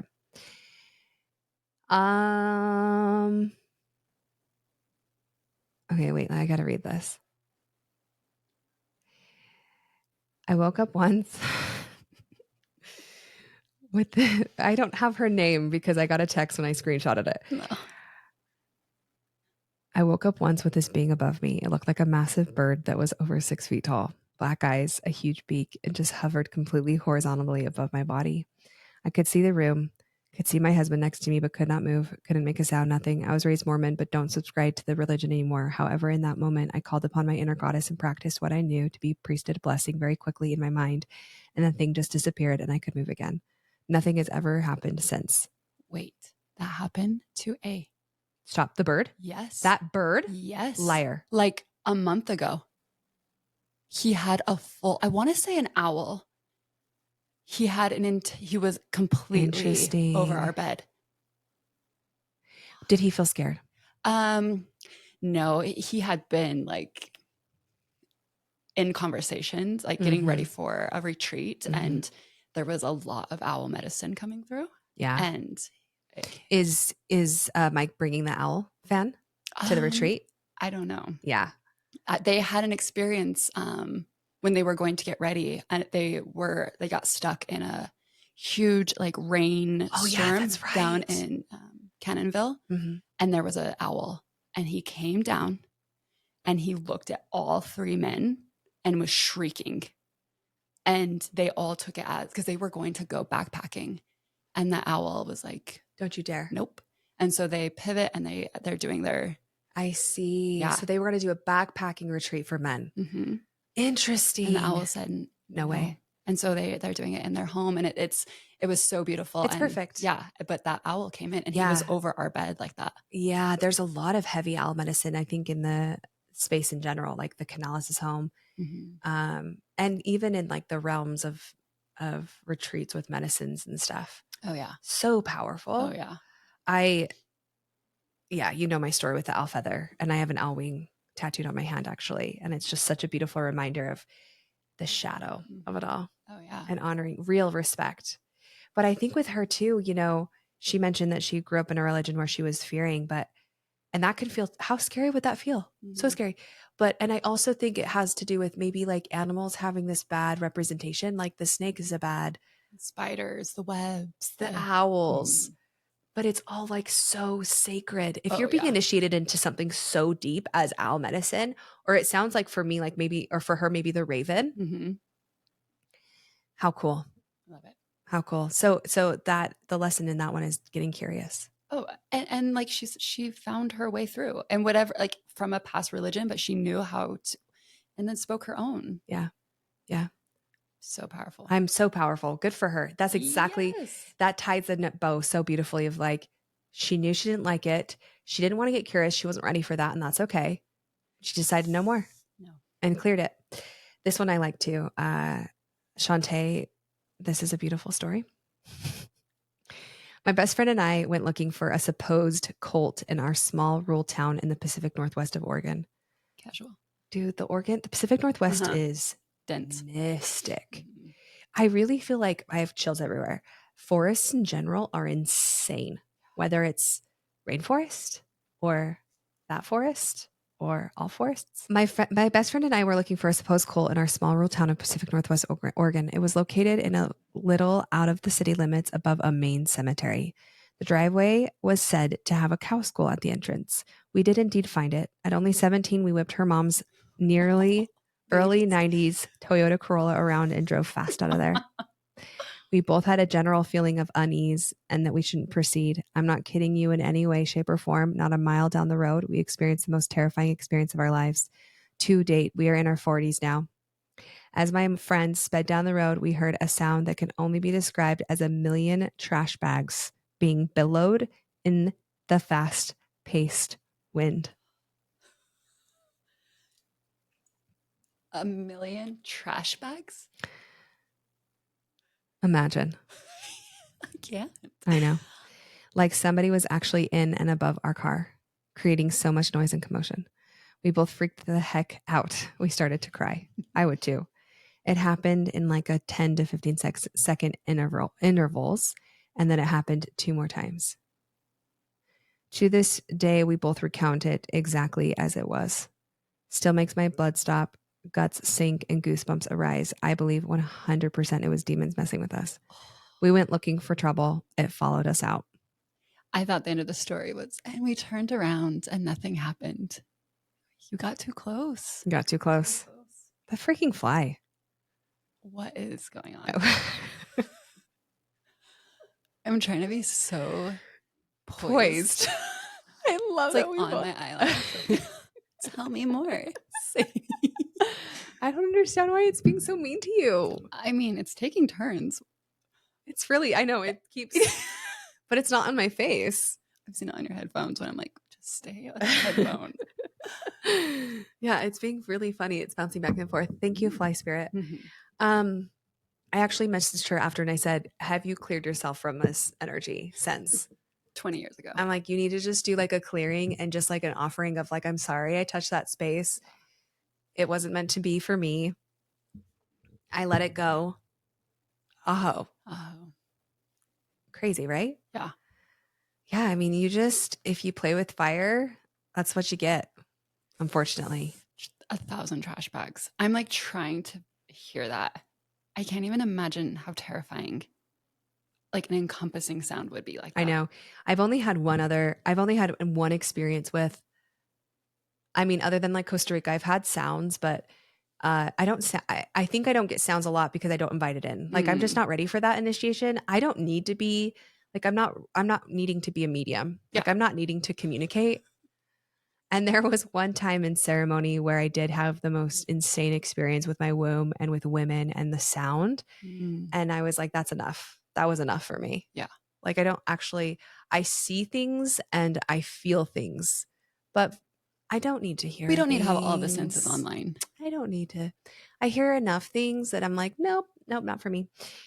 Bethany, I could tell you some money, but one of the recent ones was a spirit grabbed my ankle when I walked past my bathtub. Oh. Casual. I said, I'm sorry, what? She said, I asked my daughter, she's 23 years old and very tapped in, to check my bathroom for portals. She said, there's one open by your bathtub. Fun times. I said, please close that immediately. She goes, I did, and it was not pleasant. Whoa. So interesting, people's experiences. Well, how they feel, like just a casual ankle pressure. This is why I clear and cleanse my home, bro. Oh, yeah. Because I just don't want to be, there is a beautiful essence of me being able to communicate with people on the other side that I desire, but I want to have full, not necessarily control, but sovereignty in it. No, portals are not allowed in my space. Sorry. Okay. I wasn't going to share this because it's not entirely all minds to share, but it's so cute and funny and scary and weird. But after my grandma passed, yes. How do I say? Yes. She, as her mind was getting slippery, she accidentally fell in love with my husband. And they were great friends. Great friends. Sweet. And we, again, like my grandma was my mom. I called her mom. Mm-hmm. She raised me. Mm-hmm. And we were very close, and she became really close with Adam. And also she was deaf. And so she would read lips. And so like to articulate like full sentences with her was very slow, and she like beautiful conversations. And again, like this woman's knowledge was so profound. So her and A became really good friends. And her last years living were a little claggy for her. And so she couldn't be like have a relationship with Adam anymore. It just got too messy in her mind. So they didn't have contact with each other. And after she passed, it was like 3 a.m. and I was driving home, and I was just heartbroken. I was so heartbroken. And I remember seeing these cars, and I remember thinking, are they today's cars, or are they yesterday? Like at the time, I was so in and out of this like dream space. Sure.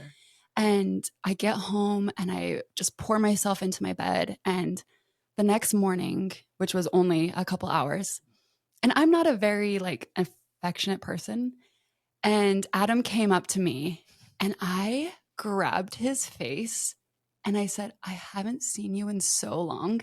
And I gave him this huge kiss. And I remember giving him this kiss, and then we were like getting ready to like go downstairs, and I get out of bed and I look down, and my feet are Phyllis' feet. Oh my gosh. They are not, I'm looking at her feet. And I realized Phyllis was in me. Yeah. Like she had to like come say goodbye to A. It was wild. You have full Phoebe from Friends moment. I don't know what that means. Phoebe from Friends got possessed too once. But I don't really feel like it's a possession. No, it was like she just had to use my vessel. Yes. And it wasn't eerie. It wasn't like harmful. And I remember just walking down the stairs, looking at my grandma feet. Stop. And how long? It was like, I also wanted to eat cottage cheese, tomatoes, and tuna fish. Like me and my sister still have these experiences where we'll text each other and be like, oh, Phyllis is coming in today. She wants Fritos and refried beans. Like the weirdest. Oh my. And yeah, so I'm like, oh, Adam, by the way, that wasn't me. Oh my gosh. What did he say? Did he say it felt different kissing you? No, but it was like, there was just this moment of like, let her have her peace. Let her say goodbye. Yeah. And it was, and she always said, like, as she was passing, I said, Mom, how will I find you? How will I know you're here? And she said, look for me in the synchronicities. And I've been doing that ever since. And it's been such a gift. And like I said, with that story before, like no fear. She's just, she just sometimes needs to drop in. I'm so glad you shared that, because I just think that there's so much potential of connection in ways that we don't even comprehend because we're so scared. They might just miss life, a vessel. And so all that to say, like, what a gift it is to be alive. Yes. And to experience and to be curious and to eat good food and laugh. And like all our spirits and souls want is to experience this. I love the quote so much about like, what if I'm back because I missed it? What if I'm back because I missed the feeling of parking my car next to Harmon's or like kissing my best friends on the lips or, laughing or eating? Because I really believe this is where we do that. Yes. Is there any other place in the universe? I don't know. I don't think so. Yeah. And so how freaking cool. It's such a beautiful, I'm so glad you share that story for the full circle of what a gift it is to experience life. And also for the potential of what could happen if we weren't afraid.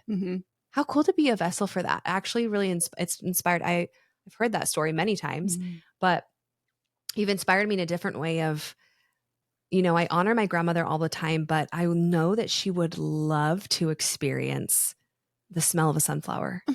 Right. And so I'm going to do that. I'm going to like try to harness that in her, because what a gift. Yeah, to co-create instead of like, that spirit is in that closet. Like, why are you in this closet, my friend? What do you need?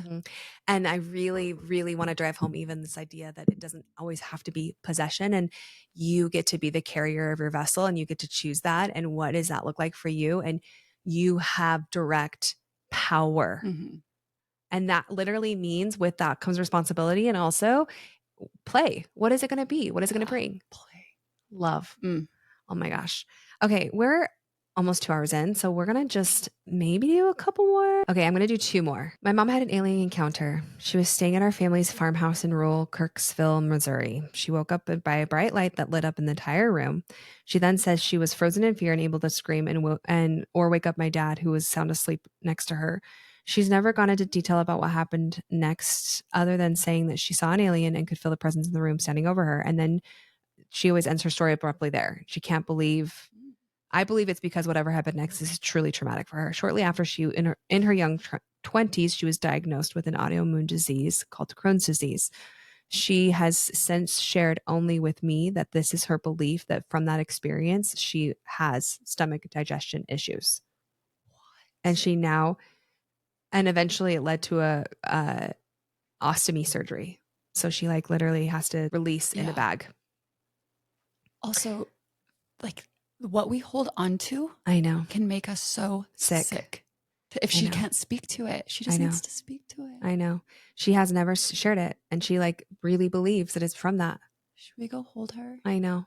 So Morgan's mom, I love you, and crazy. It would, that's what's so scary about fear. So do you believe that an alien could do that to us? Yes, I do believe in duality. So I have to. Yeah, sure. I have to believe that there are beings that have ill intent. Right. So do you think that the only reason they can do it is because we fear and we don't stand up for ourselves, and that's what allows them to enter into this? That's heavy. I know. The only reason I ask that is because I genuinely believe that nothing can take our power unless we, one, are just like ignorant of the knowledge of our power. Yeah. Right. Well, how she held it. Yeah. She held it inside her cells. Yeah. And it made her sick. Yeah. So that's. Yeah. Yeah. I mean, it's just, yes, I believe it can happen, but only if, I don't know, there's just a part of me that's like, are you, I don't know. Are you even just like not stepping into your power to make it so it doesn't happen? But it's interesting because I have my very first combo experiences with this incredible shaman from St. George. And apparently she gets abducted by aliens all the time. She has like marks on her body. Interesting. I'm like, what? But maybe that's like something that she has like a contract with. Exactly. I'm like, that's why I think that there's always some kind of accountability to it, as far as like even just being in the fear, or maybe there's a past life, or like maybe it's meant to be and she doesn't understand that yet. She forgot. Yeah. Well, my mom, so the story is that there was an alien abduction with my mom, but she was like dropped off to this was like, I don't know if it was preconception or what the story is, but she was dropped off to a Native American tribe, and she was like a little white girl raised there. I have 2 stepfathers that are Navajo. Like that is now like in her essence. I remember when my grandmother told me that, I was like, how did she find? And then she just kept going back to that Native American energy. Yeah. Totally. After, like, it's insane. Yeah. It's all about, I really feel like it's all meant to be. And like it all serves a purpose and is a purpose. Even if it was like, the lesson was that you felt this shift of, oh my gosh, somebody was trying to take away something. Now I shift into the power of that's not possible. Like usually when things really disastrous happen like that, it can really be a really beautiful opportunity for us to step into. I'm not letting that happen again. Imagine if she spoke that. Yeah. Like instead of the story ending, I know she spoke what happened and moved it. Huge. I agree. Yeah. She says that in her 30 years of her life, she did not hear her mom tell that story until the last few years, when it was brought up playfully by my dad as we all sat around the campfire. My mom truly thought that she had seen a ghost. We can see the fear in her eyes still. Let it go. Yeah. Let it go. Let it go. We challenge and invite all of you, yes, to speak please. Any of those fears out, any of those experiences. Please. One of the most profound moments for me was when I lit the candle as a child. I'll never forget it. And I was looking at the candles, looking outside of my window, and I felt darkness around me. And I turned around and I screamed. I said, "You are not allowed here anymore. Get out of my room." At that time, I wasn't really swearing. I was still very innocent. But I just remember thinking, you stop. Stop thinking you have power over me. Stop scaring me. I'm not doing this anymore. This one's a fun one. Okay. This one is about sweet Donna, the angel Donna. So we share a current house with a woman who died in here just before we bought it. I'm really sensitive to the vibes of the house. We walked through another one where the person who also died, and I felt so off about it. I refused to put an offer in, even though my husband liked it. But I didn't get into that feeling with our current house. Donna and her husband did not have children, although they wanted them. For what I've heard from the neighbors, she had like 5 miscarriages. So I believe she's happy seeing our house and our kids running around. Yes. Yeah.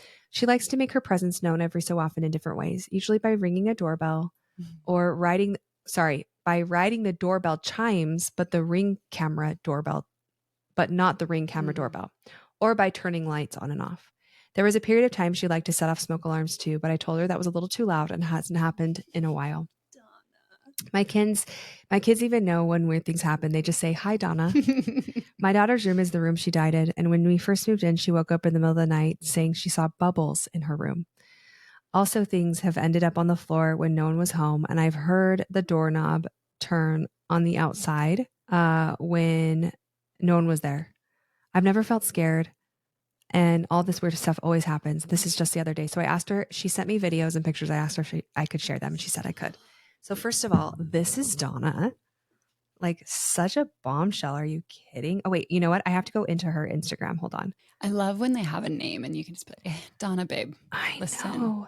And this is like literally her name, I love that. which I love. Okay, this is Donna.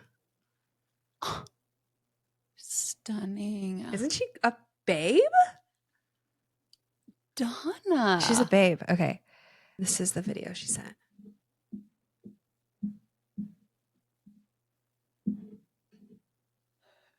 That's crazy because that's not even a flicker. That's an on and off. Yeah. So when my grandma died, she'd flicker my fronts.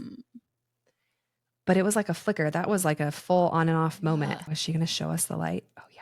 This is cool. She sent us another one. Do spirits have to use like the energy? Because they don't. From electricity? Yeah. Is that how they? They must.